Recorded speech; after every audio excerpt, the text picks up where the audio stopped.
வணக்கம். இது வழக்கு. ஆற்றங்கரையில் அலறி அடங்கிய பெண்ணின் உயிர். தாலி கொடிக்கு ஆசைப்பட்டு தண்ணீரில் அழுத்திக் கொன்ற கொடூரம்.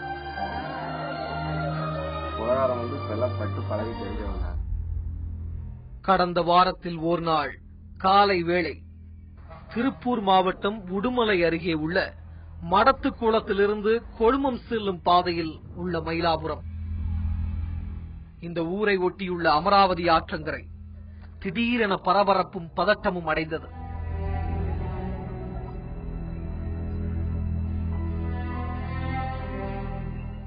ஊர் மக்கள் திரண்டு அந்த ஆற்றங்கரையை நோக்கி போக ஆரம்பித்தனர்.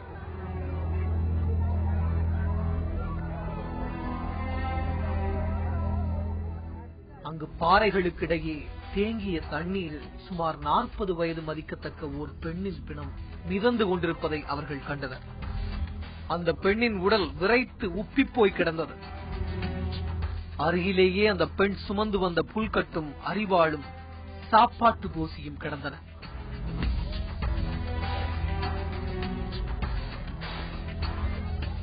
தண்ணீரில் பிணமாக மிதந்த அந்த பெண் அதே மயிலாபுரத்தில் பிறந்து அதே மயிலாபுரத்தில் வாழ்க்கைப்பட்ட அருக்காணி. மாடு மேய்க்க சென்ற அருக்காணி 2 நாட்களுக்கு முன்னர் திடீரென வீடு திரும்பவில்லை. காணாமல் போன அருக்காணியை அவரின் கணவர் மணியனும் 2 மகள்களும் அப்பகுதியில் தேடாத இடமில்லை. 10 வயசுல இருந்து இதே ஊர்ல தான் கல்யாணம் வச்சு இதே ஊர்ல தான் வாழ்க்கை செஞ்சது. அந்த பிள்ளைக்கு பொண்ணு 2ங்க. ஆம்பளை தகுதிக்கு மேல புள்ள வாடு வருவாங்க. அந்த பிள்ளை இல்லைன்னு ஒரு ஊர் சேரிக்கு போனாலும் மாடு கண்ணு ஐயோ என் பொழப்பு கிளப்புன்னு கொடியாரு. பிள்ளையெல்லாம் கெட்டிக்கார பிள்ளைங்க ஆம்பளைங்க போது 4 அடி அக்கட்டு போய் நிக்கணும். இந்நிலையில்தான் ஆற்றங்கரையில் தேங்கி கிடந்த தண்ணீரில் பிணமாக மிதந்தார் அருக்காணி. அவ்வூர் மக்கள் சோகமயமாகி நின்றனர். பெண்கள் துக்கம் தாழாமல் அழ ஆரம்பித்தனர். எனக்கு வயசு 75 ஆகுது. இது வரைக்கும் சம்பவம் எதுவுமே நடந்தது கிடையாது. அந்த பிள்ளைக்கு இந்த மாதிரி கெதி வந்தது எங்களுக்கு தெரியாது. ஆனா மக்கள் இந்த மாதிரி பண்ணிட்டாங்க. எங்களுக்கு வந்து உதவி பண்ணணும். எங்களுக்கு யாரும் வர முடியாது. இந்த பிள்ளைக்கு நடந்த சம்பவம் இருக்கிற பிள்ளைகளுக்கும் வரக்கூடாது. எங்களுக்கு இப்படி நிலைமை வந்துட்டு சர்க்கார் வந்து எங்களுக்கு உடந்து கண்டுபிடித்து எங்களுக்கு ஆதரவு கொடுக்கணும். அப்போது அந்த கிராமத்து மக்களில் சிலர் அருகில் உள்ள மடத்துக்குளம் காவல் நிலையத்திற்கு தகவல் கொடுத்தனர். மயிலாபுரத்துல அருக்காணிங்கிற பொண்ணு வந்து கடந்த 9/4/2015 மாடு மேய்க்க போறாங்க. அது அமராவதி ஆற்றங்கரைக்கு. அப்ப வந்து கொலை செய்யப்பட்டு ஆற்றுல தூக்கி 10ஆம் தேதி காலையில் ஊர் மக்கள் பார்த்து இங்க ஒரு இறந்து கிடக்குறாங்கன்னு சொல்லி பார்த்து எங்களுக்கு தகவல் கொடுக்குறாங்க. போலீஸ்க்கு தகவல் கொடுக்குறாங்க. உடனே காவல்துறையினர் சம்பவம் நடந்த ஆற்றங்கரைக்கு விரைந்து வந்தனர். அந்த பொண்ணு வந்து நேற்று சாயந்தரத்திலிருந்து காணோம். ஊர் மக்களே சேர்ந்து தேடி பார்த்தாங்க. இன்னைக்கு தான் வெங்காய தாமரைக்குள்ள வந்து யாரோ கொலை செஞ்சு அமுத்தி வச்சிருக்காங்க. அதை வந்து எல்லா ஊர் மக்கள் தேடி பார்த்ததுல தெரிஞ்சதுனால வியோவுக்கு தகவல் கொடுத்துட்டு இப்போ போலீஸுக்கு தகவல் கொடுத்துருக்காங்க. இப்போ வந்து விசாரணை பண்ணிட்டு இருக்காங்க. வந்து பார்த்துட்டாங்க, இடத்தையெல்லாம் பார்த்துட்டாங்க. இனிமேல் வந்து இந்த மாதிரி சம்பவம் இந்த ஏரியாவில் வந்து முதல் முறையாக நடந்ததுனால மக்கள் எல்லாம் அச்சத்தில் இருக்காங்க. தோட்டங்காட்டுக்கு போறவங்க பயத்தில் இருக்காங்க. அருக்காணியின் உடலை கைப்பற்றி பிரேத பரிசோதனைக்காக அரசு மருத்துவமனைக்கு காவல்துறை அனுப்பி வைத்தது.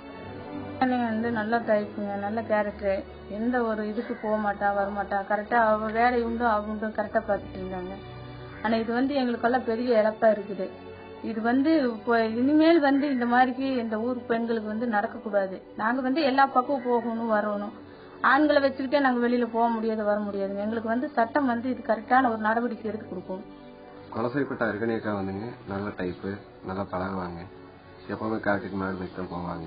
மயிலாவரத்தில் வந்து இது வரைக்கும் அது மாதிரி சம்பந்தங்கள்லாம் இது நடந்தது இல்லைங்க. ஆனால் இது வந்து புதுசாக இருக்குது. நாங்கள் வந்து விவசாயத்தை நம்பித்தான் இருக்கிறோம். எல்லாரும் தோட்ட வேலைக்கு போயிடுவோம். அந்த அக்கா எப்பவும் போல மாடு மேய்க்கு தான் போகுங்க. அந்த மாடு மேய்க்கு போறப்ப வந்து இப்படி நடக்கிறதுங்கிறது ரொம்ப அதிர்ச்சியா இருக்குது. இந்த கிராமம் வந்து கட்டுக்கோப்பான கிராமம். ஆனா இங்கேயே இப்படி நடக்கிறதுனா வந்து இது வந்து யாருனாலையும் வந்து தாங்கிக்க முடியலைங்க. அப்போது அருக்காணி அணிந்திருந்த தோடு, 7 பவுன் தாலிக்கொடி ஆகியவை காணவில்லை என அருக்காணியின் கணவர் மணியன் காவல்துறையிடம் தெரிவித்தார். உள்ள வந்து கொடியும் சங்கிலியும் போட்டுருந்தது. நாங்க எப்பவுமே இப்ப வழக்கத்துல நாங்க செய்யும் குழந்தை கொடி கோடுன்னு மகளிர் கோர்ஸ் போடுவோம். எப்பவுமே இந்த ஊர்ல மயிலாவத்துல ஒண்ணு மட்டும் என்னைக்குமே ஆடு மாடு மேய்க்கலாம் தனிப்பட்ட மாதிரியாத்தான் மேப்ப தனிப்பட்ட மாதிரியாத்தான் வருவோம். இப்படி சம்பவம் எப்பவுமே நடக்கல. நாங்க எங்க ஊர்ல ஏதாச்சும் பார்த்தா எல்லாம் செஞ்சு போனா வந்தா இப்படி செய்வாங்கன்னு எங்களுக்கு தெரியலீங்க.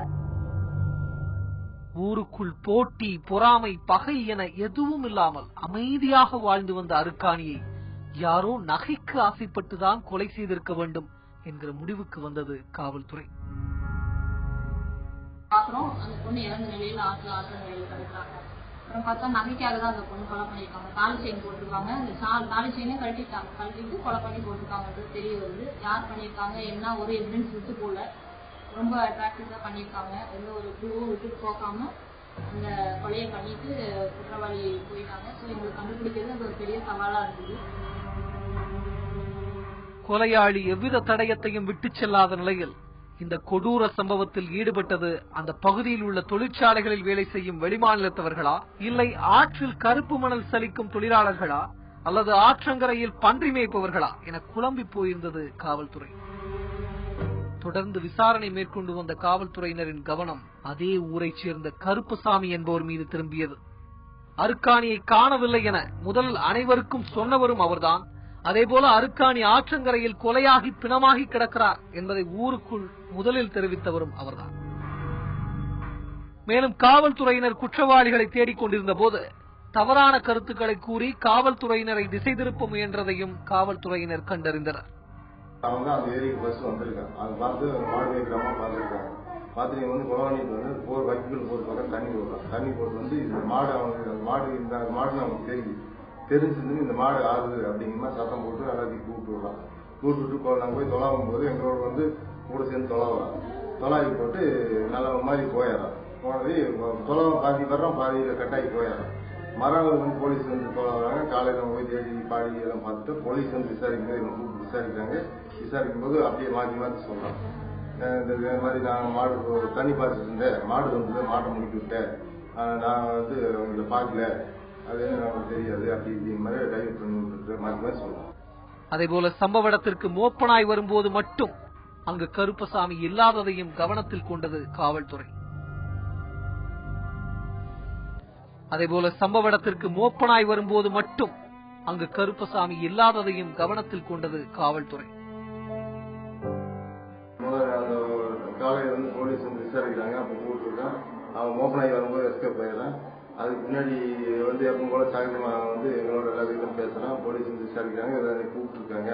நான் போயிட்டு வரேன், சகஜம் திருப்பி போயிட்டு வரலாம், எல்லாமே பண்றேன். அப்புறம் சில டவுட்டுகள் எங்களுக்கு இருந்தது. நாங்கள் போலீஸுக்கு தெரிவிச்சோம். அதை வச்சு அவங்க சந்தேகப்பட்டு அதையெல்லாம் வாட்ச் பண்ணாங்க.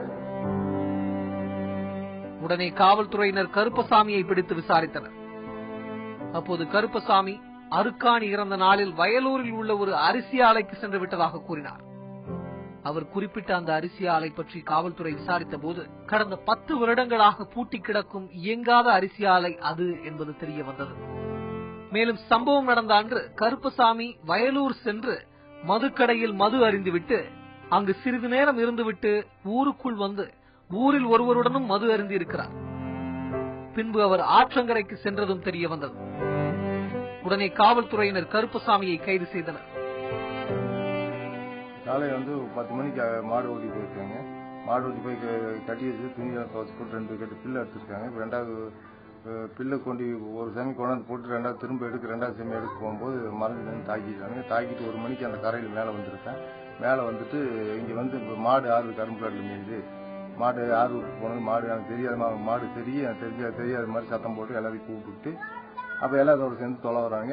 நைட்டு நாங்கள் 10 மணி வரை நைட்டு தொலைவுறோம், கிடைக்கல. காலையில் வந்து அப்புறம் 2-3 பக்கம் போய் பார்த்துட்டு வந்துட்டு நைட்டு காலையில் 6 மணிக்கே போய் தொலாவும் போது ஆற்றுல இருந்து நாங்கள் சாப்பிட்றதை கண்டுபிடிச்சோம். அதுக்கு பின்னாடி வந்து போலீஸ் நாங்கள் கம்ப்ளைண்ட் பண்ணோம். போலீஸ் வந்து எல்லாம் வந்து பார்த்தாங்க. எல்லாம் பண்ணி இது போஸ்ட்மார்ட்டத்துக்கு நாங்கள் எடுத்துகிட்டு போனோம். ஆனால் அப்போலாம் இவங்க கூடுதலாக இருக்கான். போலீஸில் விசாரணையிலலாம் நல்ல மாதிரி பதில் சொல்கிறான். அதுக்கு பின்னாடி வந்து நாங்கள் போஸ்ட்மார்ட்டம் கூட்டி கம்ப்ளைண்ட் பண்ணி இது பண்ணிட்டு வந்து போலீஸ் கம்ப்ளைண்ட் பண்ணி 2 நாள் தேடுறாங்க. 2-3 நாள் தேடிட்டு அப்போ வந்து இவன் தண்ணி கட்டிட்டு இருக்கான். நாங்கள் காலையில் 6 மணிக்கு போலீஸ் கூட இருக்கேன். அப்போ வந்து இவன் நல்ல மாதிரி இருக்கான். போலீஸ் இந்த மாதிரி வேலை போல தண்ணி தீர்த்து வர முடியுமான்னு கேட்குறான். நானும் வர்றேன் அப்படின்னு சொல்லி போகிறாங்க. போயிட்டு மறுக்க திரும்ப வர்றேன். நாங்கள் நின்றுருக்கோம். எங்களுக்கு பார்த்து சிரிச்சுட்டே போகிறாங்க. இந்த மாதிரி எல்லாமே கூடவே இருந்து எல்லாமே பண்ணிட்டு இருக்கேன். அதன் பின்பு கருப்பசாமியும் நகைக்கு ஆசைப்பட்டு ஆற்றங்கரை பகுதியில் தனியாக இருந்த அருக்காணியை கொலை செய்து தோடையும் தாலி கொடியையும் பறித்துக் கொண்டு பிணத்தை தண்ணீர் குட்டையில் வீசியதாக உண்மையை ஒத்துக்கொண்டார். அவரிடமிருந்த நகையை மீட்டது காவல்துறை. 4 நாள் 5 நாள் நாங்க நல்லா டீம் போட்டு தேடினதுல குற்றவாளி கண்டுபிடிக்கப்பட்டான். கண்டுபிடிச்சு ரிமாண்ட் பண்ணிட்டோம். அவனையே இந்த அருக்காணி கொலைகளை பொறுத்த மட்டும் குற்றவாளி அங்கேயே பக்கத்துல இருக்கவங்க தான் பண்ணியிருக்கணும்னு எங்களுக்கு ஒரு இது இருந்தாலும் பல வகையில நாங்க தேடி பார்த்தோம். யாரெல்லாம் இருக்க முடியும் அப்படின்னு தேடி பார்த்ததுல நார்த் இந்தியன்ஸ் பக்கத்துல வேலை செய்யறாங்க, அவங்களையும் பார்த்தோம். அந்த மாதிரி கூடவே இருந்துட்டு கூட ஒரு சிலர் சொல்லியிருந்தாங்க, அவங்க பண்ணியிருக்காங்களா இவங்க பண்ணியிருக்காங்களா, அங்க பஞ்சு மேய்க்கிறவங்க அதுக்கு உணவு எடுக்க வருவாங்க, அவங்க பண்ணியிருப்பாங்க. அந்த மாதிரி பல வகையில டைவர்ட் பண்ணாங்க. இருந்தாலும் குற்றவாளி ஒரு சின்ன குழுவை கூட விட்டுட்டு போல. குற்றவாளிகள் நம்ம எந்த குழு விட்டுட்டு வர மாட்டோம், எந்த அளவுக்கு மறைச்சு வச்சுப்போம், நம்மள போலீஸ் கண்டுபிடிச்சிடாது அப்படின்னு ஒரு நம்பிக்கையில தான் அந்த கருப்பசாமின்றவங்க பண்ணியிருக்கான். காவல்துறை அருக்காணி கொலையாகி 4 நாட்களுக்குள் குற்றவாளியை பிடித்த போதும் அருக்காணி கொலையில் கருப்பசாமி தனியாக ஈடுபட்டிருக்க முடியாது, வேறு சிலருக்கும் தொடர்பு இருக்கலாம் என கூறி அவர்களையும் கைது செய்ய வேண்டும் என மடத்துக்குளம் காவல் நிலையத்தை முற்றுகையிட்டனர் அருக்காணியின் குடும்பத்தினரும் உறவினர்களும். சம்பவம் நடந்ததுக்கு அப்புறம் சில பேர் சொன்னாங்க பீகார்காரங்க வந்துட்டு இருந்தாங்க, மணல் எடுக்கிறவங்க வந்துட்டு இருந்தாங்க, அவங்க மேல எல்லாம் டவுட் இருக்குன்னு சொன்னாங்க. நாங்களும் அப்படிதான் நம்பணும். ஆனா அந்த சிக்னல் மொபைல் சிக்னல் வச்சு இவன் தான் செஞ்சான்னு சொல்லி சில பேர் தகவல் அடிப்படையில் அவன் தான் கன்ஃபார்ம் பண்ணாங்க. அப்படி நம்பும் போது சரி இவன் செஞ்சிருப்பா, அப்படி செஞ்சிருந்தாலே இவ்வளவு தைரியமா 4 நாள் இருந்திருக்க முடியாது, பின்னாடி யாராவது பெரிய சப்போர்ட் இல்லாம அவனால அப்படி செஞ்சிருக்க முடியாது நாங்களும் நினைச்சு போலீஸு கண்டுபிடிச்சாங்க. அவன் தான் கண்டுபிடிச்சாங்க. அது வரைக்கும் நாங்களும் அவங்களுக்கு சரி கண்டுபிடிச்சிருக்காங்க, இதுக்கப்புறம் கண்டுபிடிப்பாங்க இருந்தோம். அதுக்கப்புறம் பார்த்து ஒவ்வொருத்தரையும் இவங்க இல்ல அந்த மாதிரி சொல்லிட்டாங்க. ஆனா ஒரு ஆள் மட்டும் இவ்வளவு தைரியமா செஞ்சுட்டு ஊருக்குள்ள இருந்திருக்க முடியாது, போலீஸ் கூட 4-5 நாள் இருந்திருக்க முடியாது. நிச்சயமா இதுக்கு முன்னாடி ஆளு இருப்பாங்க, அதை அவங்க கண்டுபிடிக்கணும். ஒரு குற்றவாளி மட்டும் அவர்கள் பிடித்துள்ளனர். ஊர் பொதுமக்களுக்கு ஒரு பெண்ணை ஒருவரால் கொலை செய்ய முடியாது, இன்னும் குற்றவாளிகள் இருப்பார்கள் என்பது ஊர் பொதுமக்கள் சந்தேகப்படுகிறார்கள். அதை நாங்கள் ஆய்வாளரிடம் ஊர் பொதுமக்கள் அனைவரும் திரண்டு ஆய்வாளரிடம் நாங்கள் எங்கள் குறையை சொல்லியிருக்கிறோம். ஆய்வாளர் அவர்கள் உடனடியாக நான் விசாரித்து மீண்டும் ஏதாவது இருந்தால் கண்டுபிடிக்கிறேன் என்று சொல்லியிருக்கிறார். அவர்களுக்கு கருப்பசாமி தனியாகத்தான் இந்த கொலையை செய்திருக்கிறார் என்று கூறியது காவல்துறை. வெளியூர்காரன் நினைச்சோங்க, ஆனா உள்ளூர்காரனா இருக்கவங்க கொஞ்சம் கூட எதிர்பார்க்கலீங்க. அதுலயே அந்த கொலகாரம் பட்டு பழகி தெரிஞ்சவன் தான். ஆனா அவன் இந்த அளவுக்கு பண்ணிருக்கவான்னு யாரும் எதிர்பார்க்காத விஷயம். அப்படி எதிர்பார்த்தது இயல்பாவே எல்லாருமே நல்லா சகஜமான முறையில் பழகிறவீதான். ஆனா இந்த பழகினதுனால அவன் பண்ணின காரியத்தினால எல்லாருமே பதட்டமான சூழ்நிலையில் இருக்கிறாங்க. மேலும் பெண்கள் தனியாக செல்லும் போது விலை உயர்ந்த நகைகளை அணிய வேண்டாம் என்றும் கூறியது காவல்துறை. மக்கள் நம்ம பெண்கள்லாம் இந்த மாதிரி இன்டீரியர் பிளேஸுக்கு போகும்போது ஆடு மேய்க்க மாடு மேய்க்க ஒரு தோட்டத்துக்கு ஆற்றங்கரைக்கெல்லாம் போகும்போது நகைகள் அணிஞ்சிட்டு போக வேணாம். உயிருக்கு பாதுகாப்பு எவ்வளவுதான் நம்ம உயிருக்கு பாதுகாப்பு கொடுப்போம்னு சொன்னா நம்ம எல்லா டைமும் கூட இருந்து பாதுகாப்பு கொடுக்க முடியாது. அவங்கவுங்க தான் அவங்களோட பாதுகாப்பு உறுதி பண்ணிக்கணும். மக்கள் இந்த மாதிரி இன்டீரியர் பிளேஸுக்கு போகும்போது நகைகள் அணிஞ்சிட்டு போக வேணாம் அப்படின்றது காவல்துறையோட வேண்டுகோள். ஏன்னா உயிருக்கு பாதுகாப்பு வேணும். அவங்க எந்த ஒரு குழு விட்டுட்டு போகாம ரொம்ப டாக்டிக்ஸ் குற்றவாளிகள் பண்ணிட்டு போயிட்டே இருக்காங்க. இது கண்டுபிடிச்சதே பெரிய சவாலா தான் இருந்தது எங்களுக்கு. மறுபடியும் இந்த பெண்கள் ரொம்ப விழிப்புணர்வு இல்லாம நகை தான் முக்கியம் அப்படின்ற மாதிரி நகைகள் அணிஞ்சிட்டு போக வேணாம் அப்படின்றதுதான் மீண்டும் மீண்டும் நான் மக்களுக்கு பெண்களுக்கு சொல்ற ஒரு வேண்டுகோள். வாக்கிங் பிளேஸ்ல கூட இந்த மாதிரி நிறைய ராபரி அந்த மாதிரி நடந்துருது. அவங்க கூட பறிச்சுட்டு ஓடிடுறோம். பட் இந்த மாதிரி இன்டீரியர் பிளேஸ்ல இருக்கும்போது அடையாளம் தெரிஞ்ச ஒரு நபர் பண்றவங்க என்ன பண்ணிடுறாங்க, விட்டுட்டா நம்மள சொல்லிடுவாங்களேன்னு சொல்லி கொண்டு போட்டே போயிடுறாங்க. உயிருக்கு ஆபத்து ஏற்படுது. இந்த அருக்காணிங்கிற பொண்ணை ஒரு அந்த பக்கத்திலேயே தோட்டத்துல வேலை செஞ்சுட்டு இருந்த ஒரு பையன் ஒருத்தன் தான் பண்ணிருக்கான். நமக்கு தெரிஞ்சவன் தானே இவன் நம்மள என்ன பண்ணிடுவான் அப்படின்னு டெய்லி போய்கிட்டு இருக்க பொண்ணே பயம் இல்லாம தைரியமா இருக்கும்போது இந்த மாதிரி கொண்டுட்டு போயிட்டா. பழக்கமானவங்களா இருந்தாலும் நம்ம நகைகள் அணிஞ்சிட்டு போறது ஆபத்து அப்படின்றது இந்த வழக்குல தெரிய வருது. அந்த அருக்காணியே பண்ணவன் ரொம்ப நாள் பாத்துட்டு இருக்கவன் தான் பக்கத்து தோட்டத்திலே வேலை செய்யறவன், டெய்லி பாக்குறவன் டெய்லி நம்ம நகை அணிஞ்சிட்டு வராங்கன்றத ஃபாலோ பண்ணி தெரிஞ்சவனே பண்ணியிருக்கான். அதனால மக்கள் பெண்கள் விழிப்புணர்வா இருக்கும். நகைகள் அணிவதை கொஞ்சம் வெளியில போகும்போது தவிர்ப்பது நல்லது. மது போதையில் நகைக்கு ஆசைப்பட்டு மாடு மேய்த்த பெண்ணை அதே ஊரை சேர்ந்த அறிமுகமான ஒருவரே கொலை செய்தது உடுமலை பகுதியில் பெரும் பரபரப்பை ஏற்படுத்தியுள்ளது. வழக்கு நிகழ்ச்சியில் இது சொல்வதெல்லாம் சட்டம் பகுதி.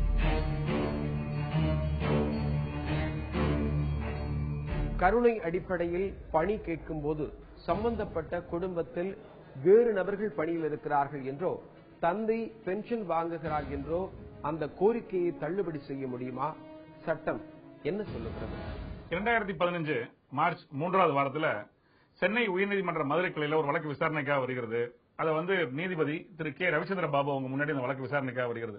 அந்த வழக்கினுடைய பின்னணி என்ன அப்படின்னா, ஒரு நபர் ஒரு விண்ணப்பம் கொடுக்கிறார். அவங்க அம்மா இறந்த பின்னாடி, அவங்க அம்மா டீச்சரா இருக்காங்க, அவங்க பணியில இருக்கும்போது திடீர்னு இறந்துடுறாங்க. அந்த அடிப்படையில் என் குடும்பம் கஷ்டப்படுகிறது, எனக்கு பணி வேணும்னு சொல்லி 2005 அவர் ஒரு கோரிக்கை மனு ஒன்று கொடுக்கிறாரு. சம்பந்தப்பட்ட அந்த எஜுகேஷனல் ஆபீசர் அவங்க முன்னாடி மாவட்ட கல்வி அதிகாரியிடம் ஒரு மனுவாக கொடுக்கிறார். அந்த மனு கொடுக்கப்பட்டது 9 ஆண்டுகள் கழித்து தள்ளுபடி செய்யப்படுகிறது. அதற்கு என்ன காரணம் கொடுக்கப்படுகிறது அப்படின்னா 3 காரணங்கள் வைக்கிறாங்க. ஒன்னு, மனுதாரர் பிசினஸ் பண்ணிட்டு இருக்காரு. இரண்டாவது, மனுதாரருடைய சகோதரர் ஒரு பணியில ஒரு நிலையான பணியில இருக்கிறாரு, நிறைய சம்பளம் வாங்குறாருன்னு சொல்றாங்க. மூணாவதாக வைக்கப்படுவது மனுதாரருடைய அப்பாவுக்கு பென்ஷன் வருது. ஆக இந்த 3 காரணங்கள் இருக்க காரணத்தினால அதை குறிப்பிட்டு அவங்களுக்கு கருணை அடிப்படையில் பணி வழங்க முடியாதுன்னு ஒரு உத்தரவு பிறப்பிக்கிறாங்க. அதற்கு மேலாகத்தான் அந்த மனுதாரர் சென்னை உயர்நீதிமன்ற மதுரை கிளையில நீதிபதி கே ரவிச்சந்திர பாபு முன்னாடி ஒரு மனு ஒன்று தாக்கல் செய்யறாங்க. அந்த வழக்கினை விசாரித்த நீதிபதி அவர் பல உச்சநீதிமன்ற தீர்ப்புகளை மேற்கோள் காண்பித்து, ஒரு குடும்பம் கஷ்டப்படுது, அவங்களுக்கு உடனடியாக பண தேவை இருக்கிறது, அந்த ஒரு திடீர்னு ஏற்பட்ட மறைவின் காரணமாக அந்த குடும்பத்தை தாங்குவதற்கு, அந்த குடும்பம் கஷ்டப்படாமல் இருப்பதை பார்த்துக்கிறதுக்காக கருணை அடிப்படையில் பணி வழங்கலாங்கிற ஒரு அடிப்படையில் அந்த மாதிரியான விஷயங்கள் மனுக்கள் ஏற்றுக்கொள்ளப்படுகிறது. இந்த மனுதாரருடைய வழக்கினை பொறுத்த வரைக்கும் 3 காரணங்களை குறிப்பிட்டு அந்த மனு தள்ளுபடி செய்யப்பட்டிருக்கிறது. முதல் காரணம் அந்த மனுதாரருடைய சகோதரர் ஒரு வேலையில இருக்காரு, காலேஜ்ல லெக்சரரா இருக்காரு அப்படின்னு சொல்றாங்க. ஆனா அந்த மனுதாரருடைய சகோதரர் ஒரு கடிதம் கொடுக்கிற அபிடவிட் தாக்கல் செய்யறாரு. எனக்கு என்னுடைய தம்பிக்கு வேலை கிடையாது, எனக்கு எந்த விதமான ஒரு தயக்கமும் கிடையாது, மறுப்பும் கிடையாது. ஏன்னா நான் தனியாக என்னுடைய மனைவி மற்றும் குழந்தைகளோடு வேற ஒரு ஊர்ல இருக்கிறேன், எனக்கு சொற்ப சம்பளம் தான் கிடைக்கிறது, என்னுடைய குடும்பத்தை பராமரிப்பதற்கு எனக்கு பணம் போதலைங்கிற ஒரு அபிடவிட்டா கொடுத்திருக்காரு. அந்த அடிப்படையில் அந்த காரணம் நீதிமன்றம் தள்ளுபடி செய்து விடுகிறது. அதாவது அந்த எந்த 3 காரணங்களை குறிப்பிட்டு அவருக்கு பணி வழங்கக்கூடாதுன்னு சொன்னாங்களோ அதுல முதல் காரணத்தை அது தள்ளுபடி செய்து விடுகிறது. இரண்டாவது காரணம் மனுதாரர் வேற ஒரு பிசினஸ் பண்ணாரு, மெடிக்கல் ஷாப் வச்சிருக்காருன்னு சொல்றாங்க. ஆனா அதுக்கு மனுதாரர் சொல்றாரு, நான் சித்த மருத்துவத்துல படிச்சிருக்கனே ஒழிய நான் எந்த விதமான ஒரு மெடிக்கல் ஷாப் வைக்கல அப்படிங்கறது காரணத்தை ஏற்றுக்கொண்டு அதே நேரத்தில் எதிர்த்தரப்புல அவர் மெடிக்கல் ஷாப் வச்சிருந்தாரு இல்ல பிசினஸ் பண்ணாருங்கிறத நிரூபிக்க தவறின காரணத்தினால அந்த காரணமும் தள்ளுபடி செய்யப்பட்டு விடுகிறது. மூன்றாவது காரணம் மனுதாரருடைய அப்பா பென்ஷன் வாங்கிட்டு இருக்காரு அப்படின்னு பார்க்கும்பொழுது அவர் ஒரு வயதான நபர், அவருக்கு உணவு, உறைவிடம் மற்றும் தங்கும் வசதி, மருத்துவ வசதி போன்ற ஏனைய விஷயங்கள் இருக்கிறது. இன்னைக்கு ஒரு மனுஷன் வாழ்றதுக்கு ஏராளமான பணம் தேவைப்படுகிறது. அதுவும் வயசான காலத்துல உடல்நிலை சரியில்லைன்னா நிறைய பணம் தேவைப்படுகிறது. ஆகவே அந்த காரணத்தை அடிப்படையாக கொண்டு பென்ஷன் வாங்குறாங்கன்றத சொல்லி இவருடைய மனுவை தள்ளுபடி செஞ்சது சரியில்லை அப்படிங்கறத குறிப்பிடுறாரு. ஆக கருணை அடிப்படையில் வேலை கேட்கிறாரு, அதுக்கு 3 காரணங்கள் சொல்லி அது தள்ளுபடி செய்யப்படுகிறது. ஆனால் நீதிமன்றம் அந்த 3 காரணங்களையும் ஏற்றுக்கொள்ள மறுத்து அந்த அடிப்படையில் 8 வார காலத்துக்கு உள்ளாக அவருக்கு கருணை அடிப்படையில் பணி வழங்குவதற்கு பரிசீலனை செய்யணும் உத்தரவு பிறப்பிச்சிருக்காரு. ஆக சட்டத்தின் பார்வையில இது மாதிரியான விஷயங்கள்ல மற்ற உறுப்பினர்கள் சம்பாதிக்கிறாங்க அப்படிங்கறதையோ இல்ல அப்பாவுக்கு பென்ஷன் வருது அப்படிங்கிற காரணத்தை மட்டும் அடிப்படையாக வைத்து ஒருத்தருடைய கருணை மனுவை தள்ளுபடி செய்ய முடியாது சட்டத்தின் பார்வையில். மீண்டும் வேறொரு வழக்கோடு உங்களை சந்திக்கிறேன். தொடர்ந்து இணைந்திருங்கள் தந்தி தொலைக்காட்சியுடன்.